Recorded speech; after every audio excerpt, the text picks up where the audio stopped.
So, welcome students. Today I will be starting with another new chapter which is also very interesting. This is microbes in human welfare.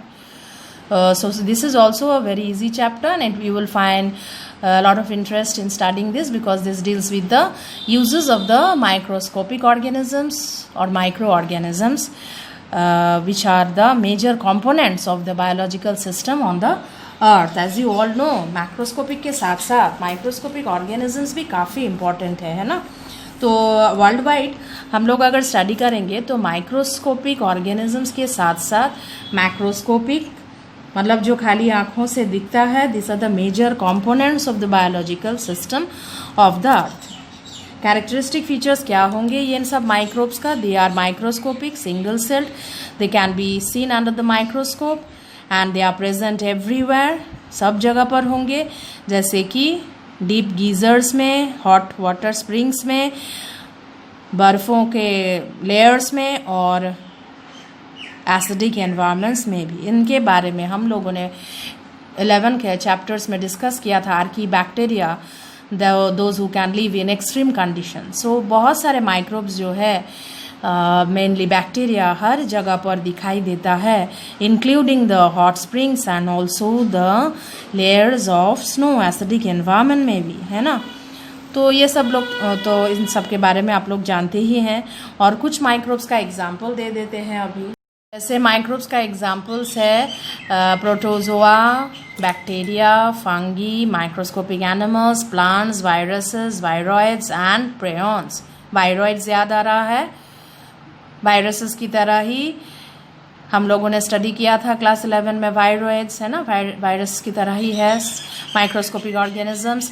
And prions which are proteinaceous agents. This all are microbes.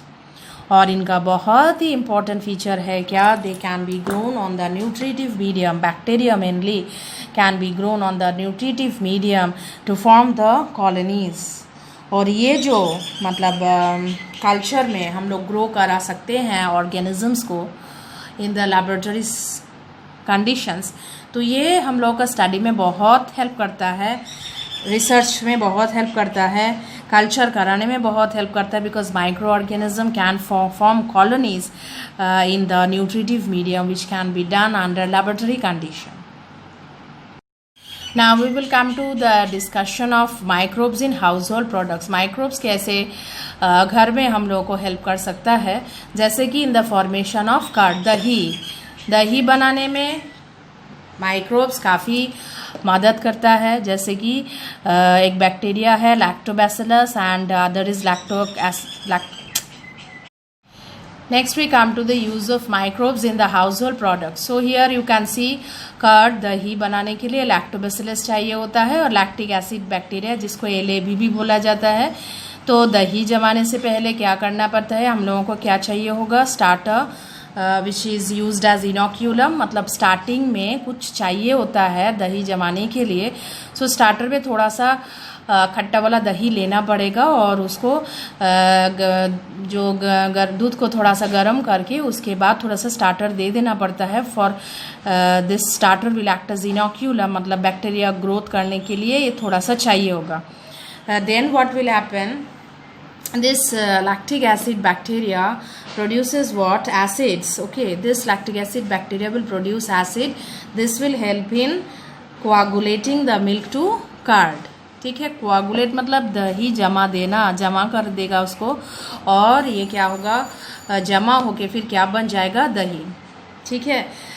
तो इसी दौरान क्या होगा? They will also digest the milk proteins partially.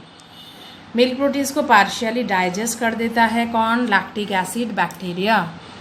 ठीक है. तो lactic acid bacteria जो है इसको स्टार्टर में वो होगा ही, तो ये क्या करेगा? दही को जमा देगा और दूध का जो प्रोटीन है वो उसको पार्शियली डाइजेस्ट कर देगा. उसके साथ साथ this will increase the vitamin B12 content of the curd and also will increase the capacity to check the disease causing microbes inside the stomach. जो disease causing microbes होते हैं ना बॉडी में, पेट के अंदर, उसको भी ख़त्म करने के लिए ये सब बहुत काम आता है। ठीक है, कौन सा? ये लैक्टिक एसिड बैक्टीरिया। सो दही लेने से ना बॉडी में जो डिजीज़ कॉजिंग माइक्रोब्स है ये ख़त्म हो जाता है। ठीक है, so curd is made by what? Lactic acid bacteria LAB, and this is also the lactobacillus. So mainly क्या होता है, मिल्क प्रोटीन पार्शियली डाइजेस्ट हो जाता है और it will increase the B12 content, also will help in checking the disease causing microbes inside the stomach. बहुत सारा काम में आता है ये microbe, that is lactobacillus. Next we come to the dough. देखो, डो बनाने में जैसे कि आटा गूंदना को क्या बोलते हैं? आटा जो हम गूंथते हैं रोटी बनाने के लिए उसको क्या बोलते हैं? डो। किसी भी डोसा या इडली का भी डो होता है। सो डो बनाने में और उसको फार्मेंट करने में बैक्टीरिया या ईस्ट दोनों काफ़ी मददगार है।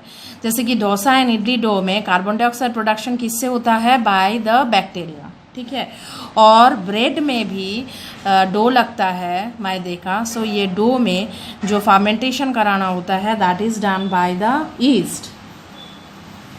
ठीक है, सो डो जब फुला हुआ होता है, पफी अपीयरेंस जो होता है because of the carbon dioxide production. So idli dosa बनाने के लिए जो फार्मेंट कराया जाता है, रात भर चावल और दाल का मिक्सचर को ना छोड़ देते हैं ऐसे ही।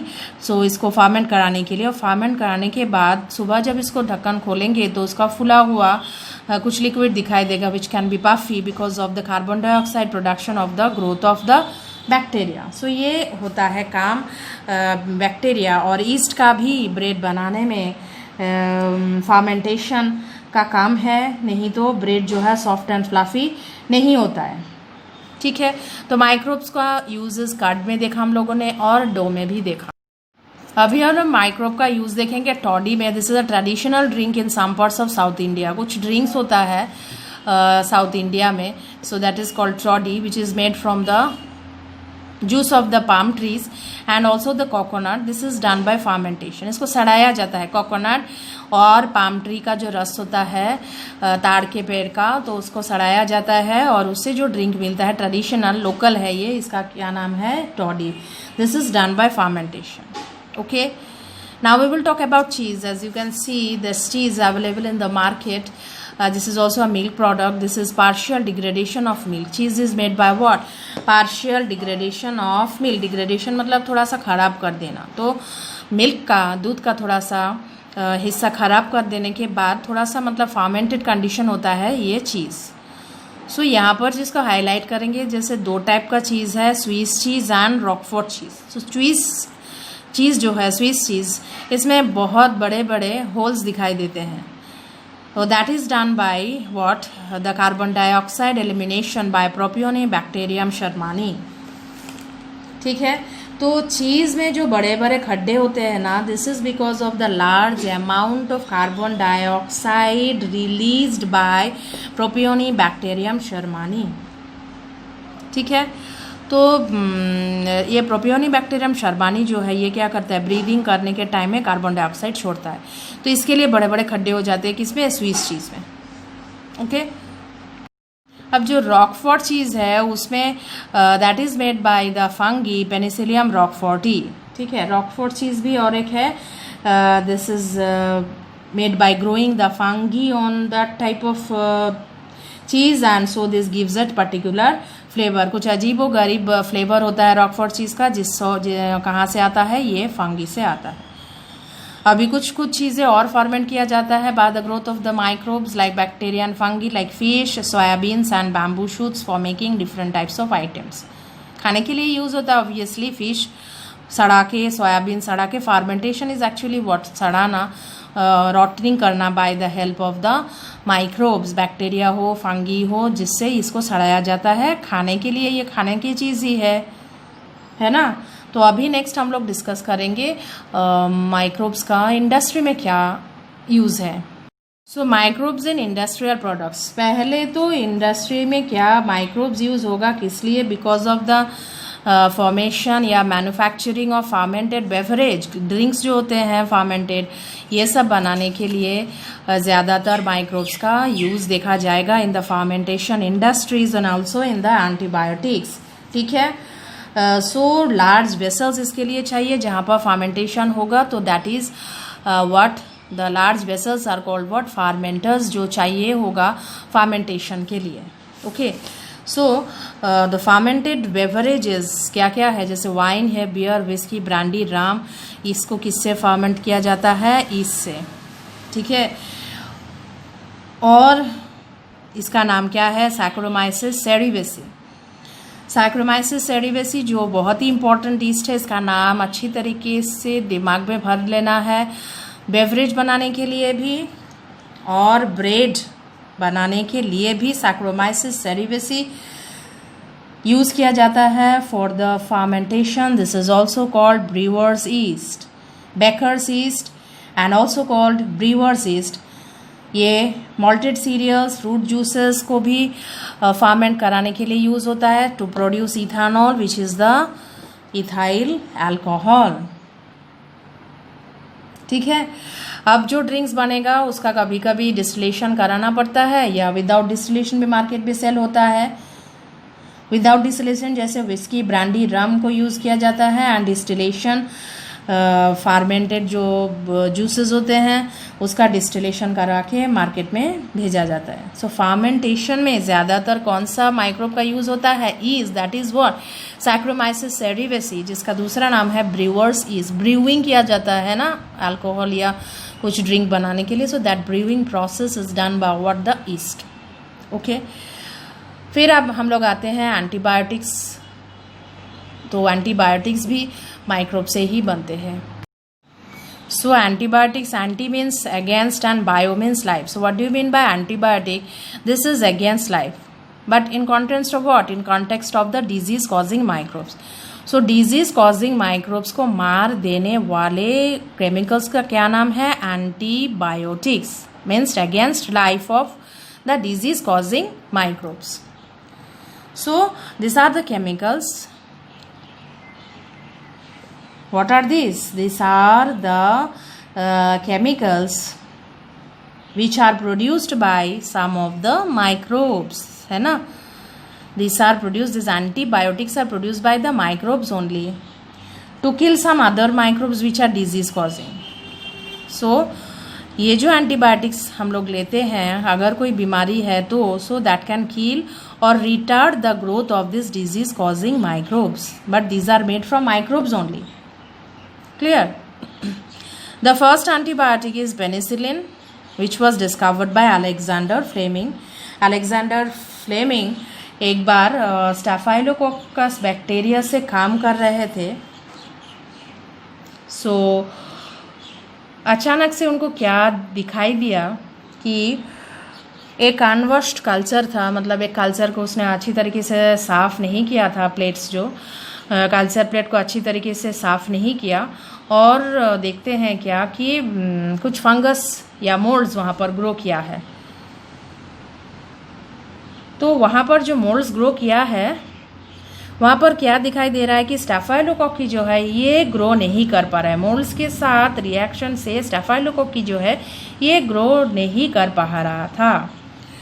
स्टाफाइलोकोकी ग्रोथ नहीं कर पा रहा था मतलब क्या, वहाँ पर कुछ दिक्कत होगा क्योंकि मोल्ड ग्रो किया है तो स्टाफाइलोकोकी नहीं ग्रो कर रहा है.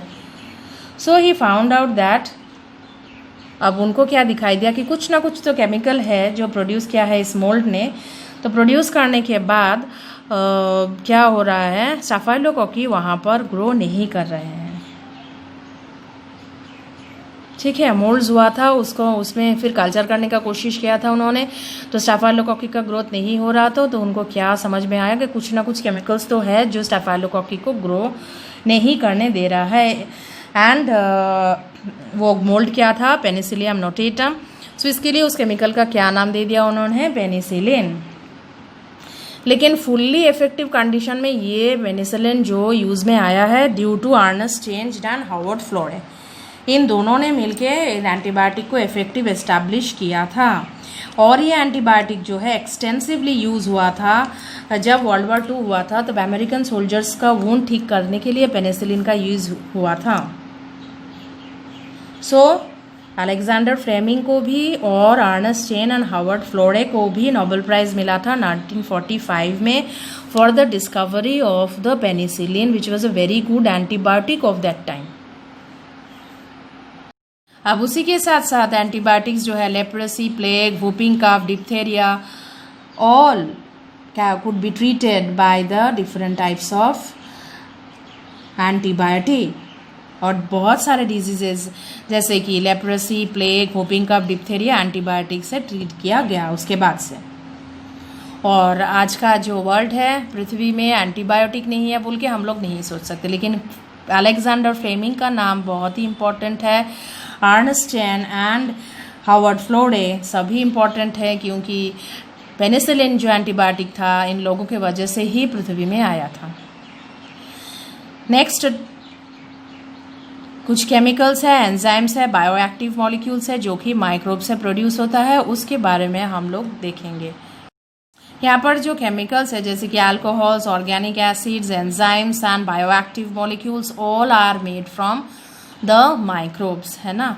तो यहाँ पर देखो साइट्रिक एसिड है that is made by Aspergillus niger which is a fungus. ये क्या है, एक फंगस है जिससे क्या मिलता है हम लोगों को साइट्रिक एसिड। एसिटिक एसिड मिलता है एसिटोबैक्टर एसेटी से जो कि एक बैक्टीरियम है। क्लोस्ट्रिडियम ब्यूटाइलिकम से मिलता है ब्यूटारिक एसिड।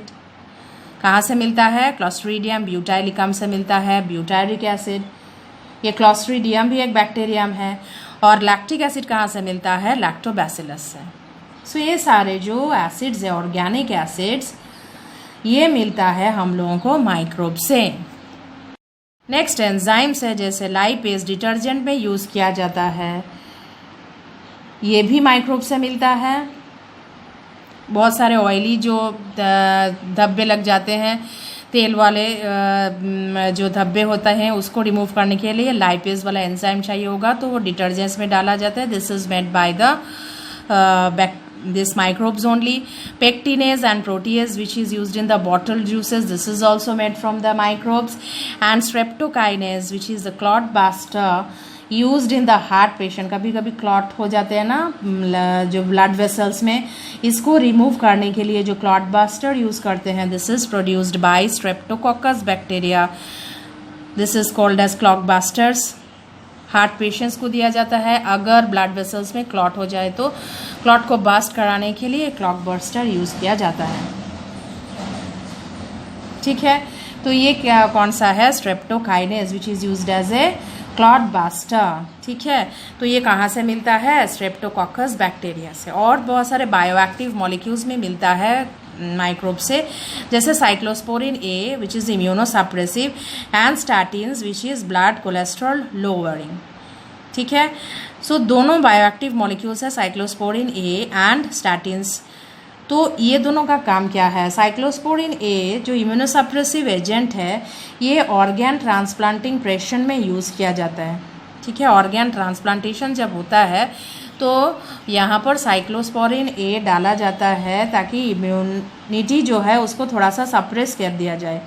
ये किससे प्रोड्यूस होता है, trichoderma polysporum which is a fungus. ये फंगस से प्रोड्यूस होता है साइक्लोस्पोरिन ए, ट्राइकोडर्मा पॉलीस्पोरम, इम्यूनिटी को रिड्यूस करने के लिए ताकि ऑर्गन ट्रांसप्लांट ठीक से हो जाए, सक्सेसफुल हो। और मैंने ऑर्गन ट्रांसप्लांटेशन के बारे में थोड़ा सा बोला था हेल्थ वाले चैप्टर में, तो वहाँ पर मैंने बोला था कि होल लाइफ में इनको इम्यूनोसप्रेसिव्स लेना पड़ेगा ताकि जो सेल्फ एंड नॉन सेल्फ का डिस्टिंक्शन होता है इसमें से ऑर्गन जिसका ट्रांसप्लांट हुआ है वो जीत जाए, क्योंकि नहीं तो बाहर से ऑर्गन आया था नॉन सेल्फ बोल के अगर रिकॉग्नाइज कर देगा तो वो ऑर्गन ट्रांसप्लांटेशन सक्सेसफुल नहीं होगा। ठीक है, next is statin is blood cholesterol lowering agent which is made by monascus purpureus. Blood cholesterol अगर किसी का लोअर कराना है तो स्टैटिन यूज़ कर सकते हैं।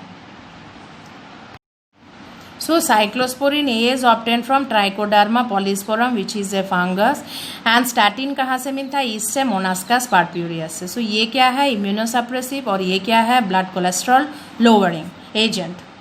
Okay, now we come to the microbes in the sewage treatment. Sewage treatment में माइक्रोब्स कैसे मदद करता है उसके बारे में अभी स्टडी करेंगे। सीवेज का मतलब क्या है? This is municipal waste water. Municipality से जो वेस्ट वाटर निकलता है इसका नाम है क्या? सीवेज, जिसमें ह्यूमन का एक्सक्रीटा और ऑर्गेनिक मैटर एंड माइक्रोब सब कुछ होते हैं। ये जो ह्यूमन एक्सक्रीटा वाले पानी है लोगों के घरों से निकलते हुए ड्रेन से एक जगह से दूसरे जगह तक जाते हैं। ये म्यूनिसिपल वेस्ट वाटर कहलाते हैं और ये डायरेक्टली कोई भी फ्रेश वाटर पानी में नहीं छोड़ा जा सकता जो कि पब्लिक यूज़ के लिए, जैसे रिवर वाटर, स्ट्रीम वाटर या समंदर के पानी में डायरेक्टली इसको नहीं छोड़ा जा सकता because they contain a lot of organic matter and microbes, so this will create pollution. इसके लिए इसको डायरेक्टली नहीं छोड़ा जा सकता है, इसके लिए ट्रीटमेंट चाहिए होगा, क्लियर कराना है सब polluting agents को। This is called what? Sewage treatment, and this is done in the sewage treatment plant which contains what? Heterotrophic microbes. First step in the sewage treatment plant is primary stage. पहला stage जो sewage treatment plant में होगा, मतलब sewage को जैसे treatment कराना है, purify करके फिर छोड़ना पड़ेगा। This is the primary stage. और प्राइमरी स्टेज में क्या है? This is the physical removal of small and large particles. छोटा मोटा जो पार्टिकल होता है, छोटा बड़ा, इसको रिमूव किया जाता है बाय फिल्ट्रेशन एंड सेडिमेंटेशन। तो ये दोनों प्रोसेस के बारे में आप लोगों को जानकारी होगा ही। फिल्ट्रेशन में क्या होता है? फिल्टर किया जाता है। जो वेस्ट मैटर, जो डेब्री है, इसको फिल्ट्रेशन से रिमूव किया जाएगा।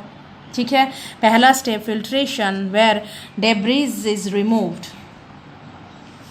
ठीक है, ये प्राइमरी ट्रीटमेंट का हिस्सा है। तो डेब्री को फिल्ट्रेशन से हटा दिया जाता है। जो फ्लोटिंग होता है ना, ऊपर जो फ्लोट करते हुए डेब्री जाता है, that is remove by filtration. नीचे लिक्विड चला जाएगा और ऊपर रह जाएगा क्या? फिल्ट्रेट। ये फिल्ट्रेशन हो गया। उसके बाद स्मॉल छोटा छोटा जो पत्थर होते हैं और मिट्टी जो होता है, इसको क्या बोला जाता है? ग्रीड। फ्लोटिंग पार्टिकल्स नहीं, ये छोटे मोटे पत्थर हैं और मतलब मिट्टी है, इसको ग्रीड बोला जाता है। This is remove by sedimentation. अब देखो, ये फिल्ट्रेशन क्यों है, सेडिमेंटेशन क्यों? ये फिल्ट्रेशन क्योंकि ये फ्लोटिंग करता है, ये सेडिमेंटेशन क्योंकि ये नीचे सेटल हो जाएगा। ओके, दो प्रोसेस इंपॉर्टेंट है। फर्स्ट प्राइमरी स्टेज में filtration and sedimentation. Why this is called filtration? Because this floats debris and this greet settles down, so we can take out the sediments and we can also take out the supernatant. ऊपर जो liquid होता है, clear liquid, इसको क्या बोलते हैं? Supernatant. Supernatant जो ऊपर है उसको भी हम लोग इसमें, इसका स्पेशल नाम है जिसको देखेंगे अभी। तो सेडिमेंट्स प्राइमरी स्लैज के नाम से देखा जाएगा, that settle down.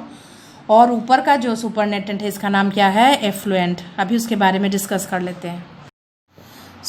The primary sludge is the solids that settle, okay, and the supernatant is what? The effluent. Supernatant का नाम क्या है? Effluent. जो प्राइमरी स्लज है, that is the solid that settle down. नीचे जो सॉलिड सेटल हो जाएगा, that is called what? The primary sludge. और ऊपर जो क्लियर लिक्विड है, that is called the effluent. ऊपर का लिक्विड का नाम क्या है? एफ्लुएंट। और नीचे का सॉलिड सेटलमेंट का नाम क्या है? प्राइमरी स्लज, जिसमें बहुत सारे माइक्रोब्स और डेब्रिस फंसे हुए दिखाई देते हैं सेटलमेंट में, जो कि प्राइमरी स्लज है। ठीक है, ये जो एफ्लुएंट है, प्राइमरी सेटलिंग टैंक्स में जो सेटल हुआ था सेडिमेंट्स, और ऊपर का जो लिक्विड था एफ्लुएंट है, ये प्राइमरी सेटलिंग टैंक से सेकेंडरी ट्रीटमेंट रीजन में लिया जाता है। This is taken to the secondary treatment process. Primary treatment इतना तक हो गया जहाँ पर फिल्ट्रेशन एंड सेडिमेंटेशन हुआ है with the formation of primary sludge and supernatant. Effluent को सेकेंडरी ट्रीटमेंट में लिया जाता है। This is also known as biological treatment, क्योंकि यहाँ पर माइक्रोब से ट्रीट किया जाता है। Okay, secondary treatment is also called what? Biological treatment, क्योंकि यहाँ पर माइक्रोब्स से ट्रीटमेंट किया जाता है। किसका ट्रीटमेंट? सीवेज का treatment. What is the sewage? Municipal waste water is called the sewage. Treatment में क्या होता है? जो एफ्लुएंट हम लोग सेकेंडरी ट्रीटमेंट में यूज़ करना चाहते हैं फ्रॉम द प्राइमरी ट्रीटमेंट, इनको लार्ज एरेशन टैंक्स में भेजा जाता है। Large aeration tanks, okay, large aeration tanks में भेजा जाता है। यहाँ पर क्या होगा, in the large aeration tanks क्या होगा, कंटिन्यूसली इसको हिलाया जाता है, इसको एजिटेट किया जाता है, डिस्टर्ब किया जाता है, कंटिन्यूसली स्टीयर किया जाता है mechanically, and air is pumped into this aeration tanks. हवा घुसाया जाता है एरेशन टैंक्स के अंदर। टर्म देखो एरेशन, दैट मीन्स हवादार। सो यहाँ पर हवा दिया जाएगा by agitation process, air is pumped into the large aeration tanks. So जितना हवा जाएगा, there will be growth of the microbes into the flocs.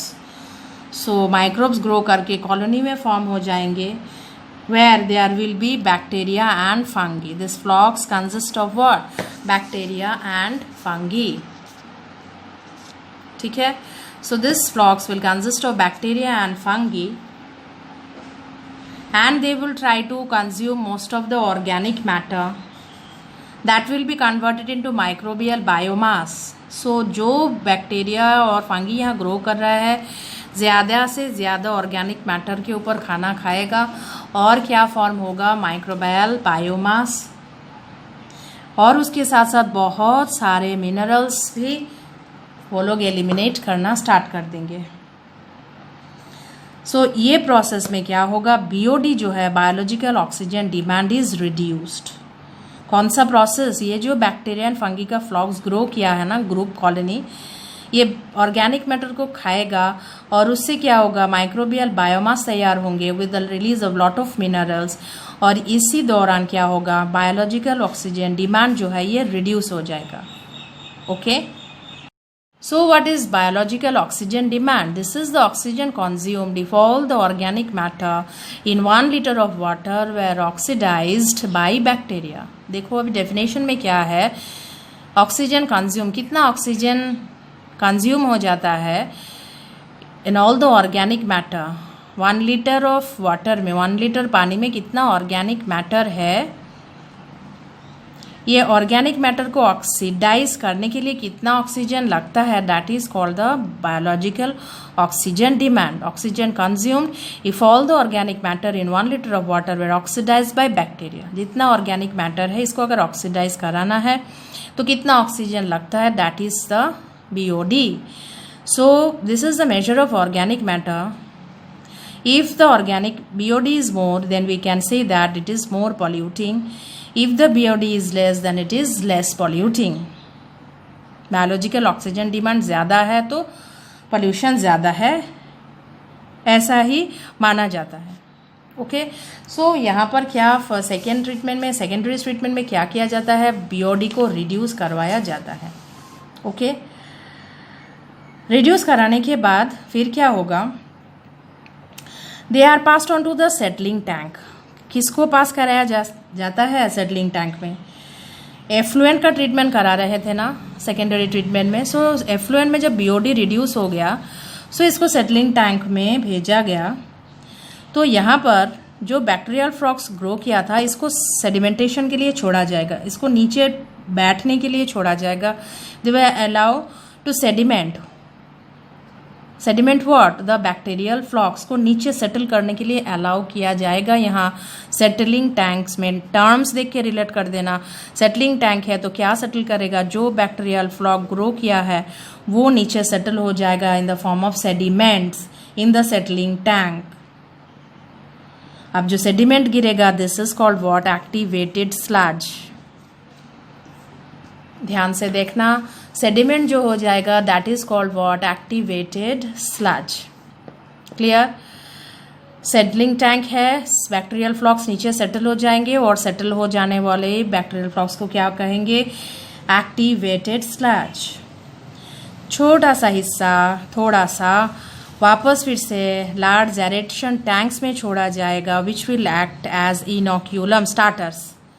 थोड़ा सा बैक्टीरिया वापस भेज देंगे उधर, ताकि वो प्रोसेस जारी रहे in the large aeration tanks. जहाँ पर एजिटेशन का ज़रूरत था वहाँ पर थोड़ा सा फ्लॉक्स फिर से भेज देंगे, थोड़ा सा एक्टिवेटेड स्लज भेज देंगे वापस, और the remaining is pumped back to the anaerobic sludge digester in the next stage. So जब भी एक्टिवेटेड स्लज का तैयार हो जाएगा वो थोड़ा सा हिस्सा हम लोग एरेशन टैंक्स में वापस भेज देंगे और नेक्स्ट हिस्सा जो है बाकी का उसको एनारोबिक स्लज डाइजेस्टर में भेज देते हैं। सो यहाँ पर क्या होगा, एनारोबिक बैक्टीरिया है मिथानोजेंस, तो इसीलिए इसका नाम क्या है, एनारोबिक स्लज डाइजेस्टर। ठीक है, so this will do what, this will digest the organic mass. Anaerobic sludge digester में किसको भेजा जाएगा, एक्टिवेटेड स्लज को। तो ये क्या करेगा, यहाँ पर मिथानोजेंस है, anaerobic bacteria methanogen which will digest the organic mass. इसको डाइजेस्ट कराने के लिए टाइम में क्या रिलीज होगा, methane, carbon dioxide, hydrogen sulphide which will act as what, biogas. ठीक है, methane, hydrogen sulphide, carbon dioxide मिलके क्या प्रोड्यूस होते हैं, gases which form what, biogas which is source of energy, क्योंकि ये जलता है और अभी फ्री हो गया है। It can be released, the effluent can be released into the natural water bodies like rivers and streams. Okay, so primary treatment में फिल्ट्रेशन, सेडिमेंटेशन, सेकेंडरी ट्रीटमेंट में फिर क्या होता है, फ्लॉक्स को रेडी करते हैं। फ्लॉक्स रेडी करते हैं किस लिए, ताकि बीओडी जो है वो रिड्यूस हो जाए। बीओडी रिड्यूस हो जाएगा तो लेस पॉल्यूटिंग है, तो उसको फिर सेटलिंग टैंक में भेजा जाएगा जहाँ पर बैक्टीरियल फ्लॉक्स को जो रेडी किया तो वो सेडिमेंट हो जाएंगे। फिर इसको क्या बोला जाएगा, एक्टिवेटेड स्लज। थोड़ा सा एक्टिवेटेड स्लज का हिस्सा लेके हम लोग वापस एरेशन टैंक में भेजा जाएगा और बाकी का हिस्सा जो है एनारोबिक स्लज डाइजेस्टर में दिया जाएगा, जहाँ पर एनारोबिक बैक्टीरिया मिथानोजेन है वो ऑर्गेनिक मास को डाइजेस्ट करके बायोगैस प्रोड्यूस कर देगा, जिसका बायोगैस से दूसरा यूजेस भी होगा, दिस कैन बी यूज।